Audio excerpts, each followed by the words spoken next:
انسانوں کے نام افزار ریحان۔ حقانی صاحب کیسے بھول جائیں گدھے اور گھوڑے میں فرق کو، سٹیج سے گرنے اور انسانیت سے گرنے میں فرق کو، جمہوری لبادے میں عام ریت کو، آرام میں لپٹے شیطان کو۔ ہماری حالیہ مفاداتی سیاست کے پس منظر میں ہمارے کچھ نامور و معزز صحافیوں اور دانشوروں کی طرف سے ایک مطالبہ پہم دہرایا جا رہا ہے کہ پیچھے جو کچھ بھی ہوا، جس کسی نے جو بھی زیادتیاں کی ہیں، مٹی پاؤ پالیسی کے تحت ان سب کو بھول جاؤ، معاف کر دو کا رویہ اپنانا چاہیے۔ بصورت دیگر اسے انتقام سمجھا جائے گا، اور انتقام بڑی بری چیز ہے۔ اس کا تسلسل کہیں ختم ہونے کا نام ہی نہیں لیتا۔ اس سلسلے میں نوابزادہ نصر اللہ خان کا نام بھی لیا جاتا ہے، اور ہمارے ان احباب میں سے کئی شاید یہ تمنا بھی کرتے ہوں گے کہ وہ نوابزادہ صاحب کی اس مسالتی گدی پر بیٹھ جائیں اور محبتوں کے پھول بانٹیں۔ بظاہر تو یہ میٹھی میٹھی باتیں کانوں کو بھلی لگتی ہیں۔ محبت، پیار، دوستی اور بھائی چارے کی باتیں کرنے والا شاید کوئی بھی انسان اس میٹھے پروپیگنڈے سے نکل کر آگے نہیں جا سکتا، اور نہ ہی اس کی مخالفت میں کچھ بول سکتا ہے۔ جب آفتاب صحافت یہ فرما رہے ہوں کہ آپ اپنی سیاسی مخالفت کرنے والے بھائیوں کو اگر برادران یوسف کہتے ہیں، تو پھر یوسف جیسے بڑے دل کا مظاہرہ کرتے ہوئے گویا ہوں کہ لا تثریب علیکم اليوم، آج تمہارے سے کوئی بدلہ نہیں، سب کے لیے معافی ہے۔ کبھی فتح مکہ کی مثالیں دی جا رہی ہوتی ہیں کہ اپنوں کو کس طرح معافی تلافی دی جاتی ہے،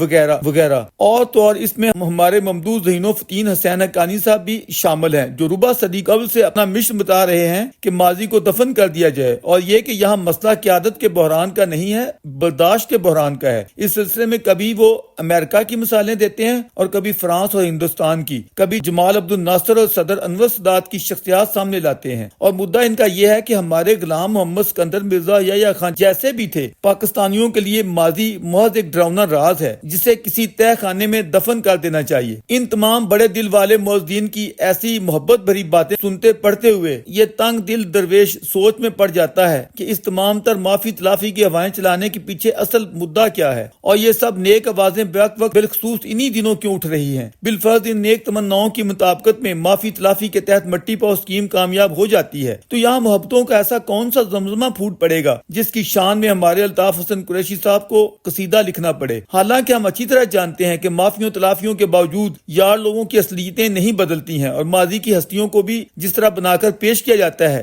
اس پر بھی بہت سے بٹس اور ifs آتے ہیں۔ ہمارے دانشور واقعات و حقائق کو اپنی مطابقت میں ڈھال کر پیش کرنے کی مہارت و صلاحیت رکھتے ہیں، ورنہ ان سب پر یہ واضح ہے کہ فتح مکہ میں معافی ناموں کی اصل وجوہ کیا تھی، اور بنو قریظہ کے معصوم اس کے مستحق کیوں قرار نہ پا سکے، جبکہ بنو قینقاع والوں کی جانیں کیوں بچ گئیں۔ مکہ میں وہ کون سے بد نصیب 17 افراد تھے جن کے نام لے کر یہ اعلان کرنا ضروری سمجھا گیا کہ فلاں ابن فلاں اگر غلاف کعبہ سے بھی لپٹے ہوں تو انہیں ذبح کر دیا جائے۔ ایک اور پیار بھرا نظریہ بھی ہمارے ہاں بہت پاپولر ہے، یہ کہ اپنا مارے گا تو لاش کو سائے میں ہی پھینکے گا۔ مقصد یہ کہ اپنے اور غیر میں فرق ہوتا ہے، اپنے کے لیے نرمی ہوتی ہے، حالانکہ سچائی یہ ہے کہ جس نے مار ڈالا وہ کہاں کا اپنا ہے، پھر وہ لاش کو سائے میں پھینکے یا دھوپ میں، اس سے کیا فرق پڑتا ہے۔ یہ امر بھی واضح رہے کہ ہر چیز کی کچھ حدود و قیود ہوتی ہیں، غلطی اور بربادی میں فرق کی تمیز ہونی چاہیے۔ اس طرح انسان اور وحشی میں فرق بھی ملحوظ خاطر رکھا جائے۔ ایک موذی جانور کو آپ جتنا مرضی دودھ پلا لیں، اس کی سرشت میں ڈنگ مارنا ہے وہ ضرور مارے گا۔ ہماری قومی سیاست میں درویش کو 3 مرتبہ منتخب ہونے والا اس لیے پسند ہے کہ یہ شخص ہمیشہ ملک و قوم کی بھلائی کا سوچتا ہے، کمزور طبقات کے لیے برابری کی بات کرتا ہے، مذہبی چورن بیچنے سے اعتراض کرتا ہے، اور ہمسایوں بالخصوص انڈیا کے ساتھ دوستی کو اعلیٰ ہمسائیگی اور تجارتی تعلقات تک بڑھاوا دینا چاہتا ہے۔ مگر جب وہ بھی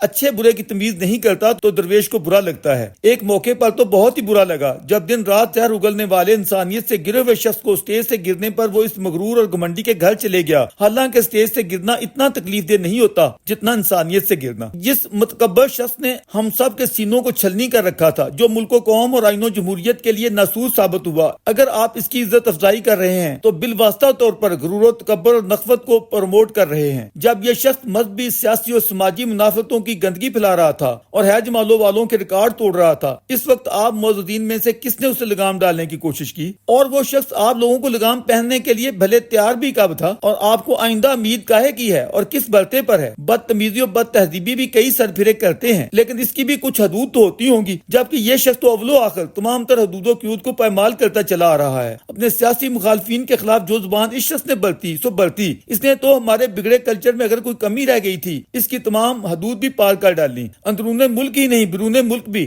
لندن چھوڑ مدینہ شریف میں بھی شرفاء کے اوپر کون سی گندگی ہے جو نہیں پھینکی گئی۔ فوجی ڈکٹیٹروں کے خلاف یہ درویش نو عمری سے لکھتا بولتا چلا آ رہا ہے، لیکن کسی آرمی چیف کو نکال بھر پھینکنے پھینکنے کے لیے 9 مئی کو جو اچھا ہتھ کنڈا پوری پلاننگ اور ذمہ داری کے ساتھ اس شخص نے مہلک ہتھیار یا وار کی طرح آزمایا، اس پر مٹی ڈالنے کا مطلب ہوگا کہ اس ملک میں اگر کہیں ڈسپلن کی کوئی رتی بچی ہے تو اس بد نصیب ملک کو اس سے بھی فارغ کر دیا جائے۔ کھلاڑی پوری دنیا میں ڈنڈورا پیٹ رہا ہے کہ مجھ پر بڑا ظلم ہوا ہے، جمہوریت پر وار ہوا ہے۔ بندہ پوچھے کون سا وار اور کس جمہوریت پر؟ کیا یہ مصوف وہی نہیں ہے جو انہی بساکیوں کے سہارے کندھوں پر سوار ہوا تھا اور خالصتاً آئین کی عین مطابقت میں پارلیمنٹ نے اسے فارغ کیا؟ چولی کے پیچھے جو بھی تھا، سچائی تو یہی ہے، لیکن اس پر یہ رد عمل کہ اس ملک پر چاہے ایٹم بم گر جاتا، بھلے کروڑوں عوام بھسم ہو جاتے، مگر میری اکڑ پھوں اور تکبر پر حرف نہ آتا۔ مظلوم تو وہ تھا جو 2/3 حاصل کرتا دکھتا تھا اور ماقبل 2/3 اکثریت والی اسمبلیوں سے یک بینیوں دو گوش آئین کا کھلواڑ کرتے ہوئے نکال باہر پھینکا گیا۔ وہ شریف انسان زہر جیسے دکھوں بھرے پیالے صبر اور حوصلے کے ساتھ پی گیا، مگر کبھی آئین و جمہوریت یا انسانی اقدار پر آنچ نہ آنے دی۔ آپ لوگ کیوں نہیں چاہتے کہ استقامت دکھانے والوں کو ان کے صبر کا پھل ملنا چاہیے؟ جو جنرل لوگ اور پارٹیاں ہوتی ہیں وہ یوں خزاں کے پتوں کی طرح نہیں جڑتے۔ میں کرنے والے آج آخر کیوں